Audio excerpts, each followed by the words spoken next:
don't judge. Only God can judge. You don't know their side of the story. How often have you heard this before? Should we not judge people at all? Can we not judge people in any way whatsoever? What does judgment even mean? Let's analyze the reality behind these notions. Contrary to popular belief, judgment of apparent actions is not something that is outrightly rejected in Islam. No doubt, we should never be quick to judge or should not form an objective opinion without sufficient investigation.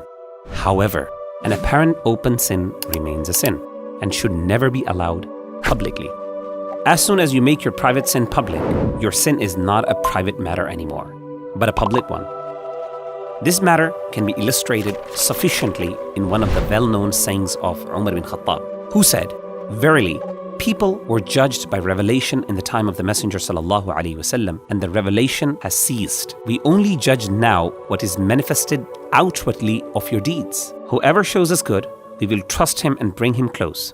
It is not for us to judge anything of his inner secrets. Allah will hold him accountable for his inner secrets. Whoever shows us evil, we will never trust him or believe him even if it is said his intentions are good." We can see from this narration quite clearly that we should never judge people's intentions. Rather, only assume that which is the best. But an apparent evil action is still an evil action and should always be discouraged and detested, lest it becomes a matter of spreading mischief and fitna among the masses. For example, if a stranger offers candy to your child, what would your judgment be despite the fact it's a gesture of kindness? Furthermore, apparent judgments are not something always under our control. It's a natural phenomenon and part of functioning human brain. In psychology, this can be explained by a process called priming. Now, what is priming? Priming is a phenomenon whereby exposure to one stimulus influences response to a subsequent stimulus without conscious guiding or intention.